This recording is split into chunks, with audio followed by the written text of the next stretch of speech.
2017 का विधानसभा चुनाव पूरा हो गया है, खासतौर से उत्तर प्रदेश का,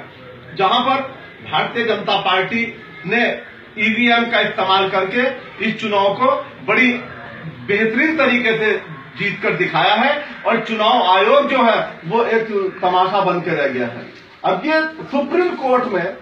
ईवीएम को लेकर एक याचिका दायर होने के बावजूद भी, मतलब है कि चुनाव आयोग ने ईवीएम पे जो है चुनाव कराया है, तो इस चुनाव आयोग ने पूरी तरीके से आरएसएस, भाजपा और मोदी के साथ मिलकर ये देश की जनता के साथ बहुत बड़ा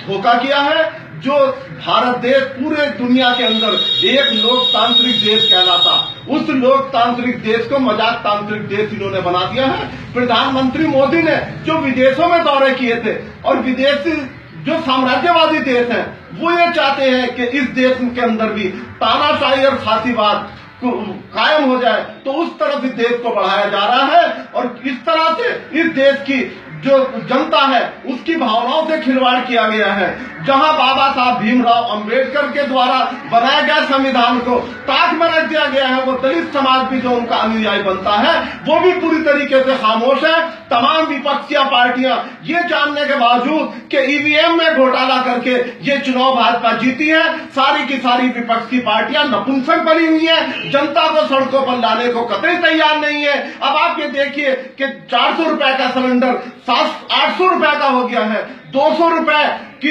अरहर की दाल बिकी है, उड़द भी 200 रुपए बिका है, तेल घी सारी चीजों के रेट इतने ज्यादा बढ़ गए हैं, महंगाई आसमान छू रही है, रेल किराया दुगना हो गया है, प्लेटफार्म का टिकट बढ़ा दिया गया है और 100 दिन तक लगातार लोग नोटबंदी के लिए इस देश की जनता जो है बैंकों में लाइन में लगी रही, 100 से ज्यादा लोग मर गए। मरने के बाद किसी का कुछ नहीं हुआ, काला धन वापस लाने के बाद किसी काले धन पे कोई कार्रवाई नहीं है। 64,000 करोड़ रुपया मोदी सरकार ने जो पूंजीपति सरमाएदारों का माफ कर दिया, किसी गरीब का माफ नहीं किया। तो ये उपलब्धियां हैं कि जिससे मोदी लहर थी, मोदी लहर नहीं थी, अमित शाह और मोदी की ईवीएम लहर है। इसके लिए तमाम विपक्षी पार्टियों को जनता को सड़क पर लाना चाहिए। आप ये देखिए जो विकसित देश है, जापान है, अमेरिका है, वहां पर इस ईवीएम को कचरे में डाल दिया गया है और यहां इसका इस्तेमाल करके ये चुनाव जीते जा रहे हैं। भाजपा कार्यकर्ताओं ने कहा था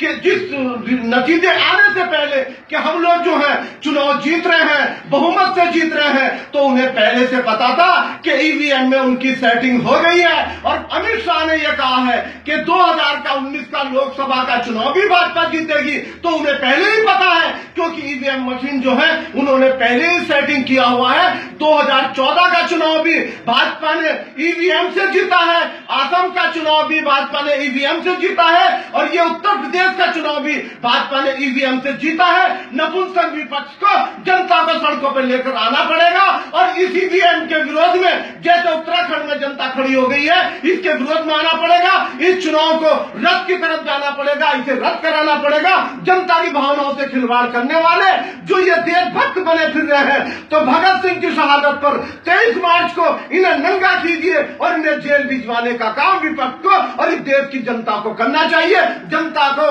देश की साख को बचाना चाहिए देश में, ये हम जनता से अपील करते हैं।